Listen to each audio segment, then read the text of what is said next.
तो आज हम करने वाले हैं HRM का third chapter human resource planning. सबसे पहले हम मीनिंग करेंगे। इसका मीनिंग को हम पढ़ते हैं। Human resource planning is a strategic process that ensure an organization has the right number and type of employee with the right skill to achieve its objective from organization। इसका मतलब ये है कि ह्यूमन रिसोर्स प्लानिंग में ये process होता है कि हमें राइट स्किल वाले ह्यूमन बीइंग ही अपने ऑर्गेनाइजेशन में अंदर भर्ती करने हैं, दूसरे बंदे नहीं डालने जिनके अंदर स्किल ना हो। सीधी सीधी इसकी बात है। और इसकी डेफिनेशन को पढ़ लेते हैं हम। It is the process of hiring employ with right skill for organisation. वही सेम टू सेम डेफिनेशन है, इसकी सेम मतलब है दोनों का। अब हम इसकी नीड्स पढ़ते हैं। इसके नीड्स क्या है। मैंने पॉइंट्स इतने आसान लिखे हुए हैं कि कोई बच्चा भी पढ़ सकता है। अगर आप मेरी वीडियो पेपर से एक दिन पहले भी देखोगे ना, तब भी आप अपनी तरफ से बना के आ सकते हो पेपर में और पास हो सकते हो 100% गारंटी के साथ। अब हम पढ़ते हैं needs of human resource planning. Forecasting future needs. इसमें मतलब अपना फ्यूचर नीड्स, हमारी जो भी ज़रूरतें होती हैं फ्यूचर में, उसके बारे में अंदाज़ा लगाना होता है कि हमें फ्यूचर में क्या क्या चाहिए। उसके बाद ट्रेंड एनालाइज करना होता है कि फ्यूचर में क्या ट्रेंड आने वाला है अपना, कि हमें क्या क्या ट्रेंड अपनाना पड़ेगा।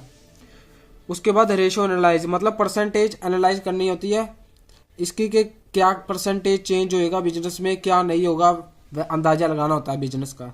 उसके बाद प्रिडिक्टिव एनालाइज, मतलब पहले से ही एनालाइज करना पड़ता है, अपना एक मतलब तुक्का लगाना होता है। जैसे देख के आज के कंडीशन को देख के तुक्का लगाना होता है कि कल क्या होगा।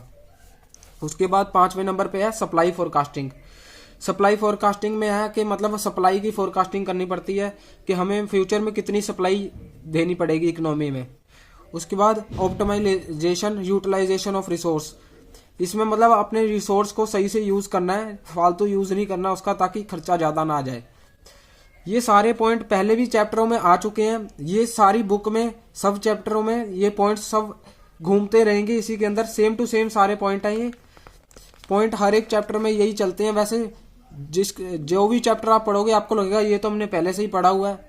जो भी आप पढ़ोगे देखते ही समझ आएगा। जॉब एनालाइज, मतलब फ्यूचर में देखना है जॉब कितनी निकलेगी हमारी ऑर्गेनाइजेशन के अंदर, क्या क्या जॉब की जरूरतें हैं। उसके बाद 8वें नंबर पे है वर्क फोर्स ऑप्टिमाइजेशन। उसके बाद वर्क फोर्स की ऑप्टिमाइजेशन करनी है कि कितनी स्पीड से काम करना है, कितनी स्पीड से नहीं करना। उसके बाद अडेप्टिंग टू चेंज, कोई भी चेंज आता है ऑर्गेनाइजेशन में तो उसको अडेप्ट करना है, मतलब उसको मानना है कि हाँ भाई ये चेंज करना पड़ेगा। उसके बाद इकोनॉमिक कंडीशन। उसके बाद इकोनॉमिक कंडीशन को देख के जो भी काम करना है वो इकोनॉमिक कंडीशन के देख के ही होगा। उसके बाद स्ट्रेटेजिक वर्कफोर्स। स्ट्रेटेजिक वर्कफोर्स का मतलब है कोई स्ट्रेटेजिक वर्कफोर्स बनानी है हमारे गोल को अचीव करने के लिए ऑर्गेनाइजेशन के। उसके बाद है एम्प्लॉय डेवलपमेंट। एम्प्लॉय डेवलपमेंट का मतलब है क्या कहते हैं, अब एम्प्लॉय की डेवलपमेंट करनी है। जो अपना काम कर रहा है उसकी भी डेवलपमेंट होनी चाहिए ऑर्गेनाइजेशन के साथ साथ, ताकि वो भी ग्रोथ पकड़ के रखे। उसके बाद कॉस्ट मैनेजमेंट करनी है, अपने कॉस्ट को कम करना है, हर चीज़ में कॉस्ट को कम करने की कोशिश करनी है। उसके बाद रिस्क मैनेजमेंट करना है। रिस्क मैनेजमेंट का मतलब है कि कोई भी हमें रिस्क आता है फ्यूचर में या अभी किसी चीज़ का भी रिस्क है तो उसको मैनेज करना है पहले से ही। अब हम चलते हैं आगे।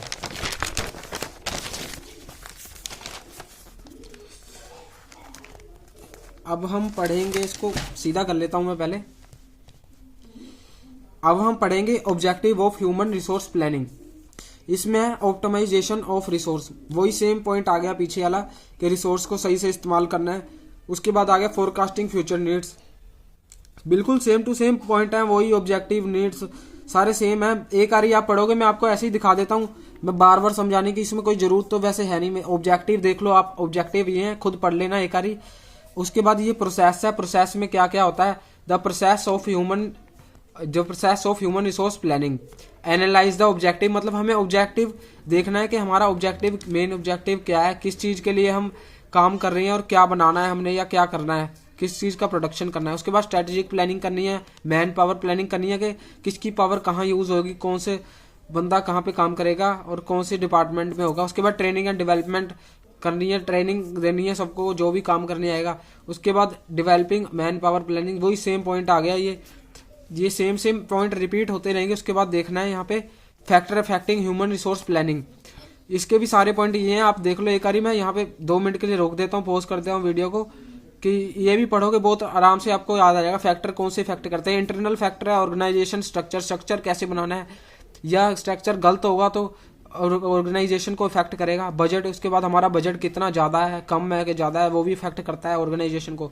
उसके बाद करंट वर्कफोर्स, हमारी वर्कफोर्स कितनी है वो भी इफेक्ट करती है। कंपनी का कल्चर भी इफेक्ट करता है कि कौन सी कल्चर के बंदे हायर कर रखे हैं। फिर टेक्नोलॉजी आती है, टेक्नोलॉजी को भी अडेप्ट करना मुश्किल होता है जल्दी जल्दी, ये भी इफेक्ट करता है। उसके बाद एक्सटर्नल फैक्टर आ जाते हैं। एक्सटर्नल फैक्टर दिखाता हूँ मैं आपको, ये है एक्सटर्नल फैक्टर्स, ये आपके आगे एक्सटर्नल फैक्टर्स। एक्सटर्नल फैक्टर है इकोनॉमिक कंडीशन की वजह से भी हो सकता है ऑर्गेनाइजेशन में। उसके बाद गवर्नमेंट पॉलिसीज की वजह से भी हो सकता है। न्यू टेक्नोलॉजी आती है उससे भी हो सकता है। कॉम्पिटिटिव इन्वायरमेंट भी हो सकता है, हमारा कॉम्पिटिशन भी हो सकता है किसी के साथ प्रोडक्ट बनाने में। उसके बाद आ गया प्रॉब्लम इन HRP। उसके बाद टैलेंट शॉर्टेज, न्यू टेक्नोलॉजी हो गया, डाटा प्राइवेसी सिक्योरिटी हो गया, अनसर्टेनिटी, टाइम एंड कॉस्ट हो गया, वर्क प्लेस इशू हो गया। ये सारे पॉइंट बहुत इजी लिखे हैं, आपको देखते ही समझ आएंगे प्रॉब्लम क्या आएगी। टैलेंट, जैसे हमें टैलेंट की जरूरत है, वो टैलेंट ना मिले हमें, न्यू टेक्नोलॉजी आ जाए उसकी वजह से, ये पॉइंट रिपीट हो रहे हैं।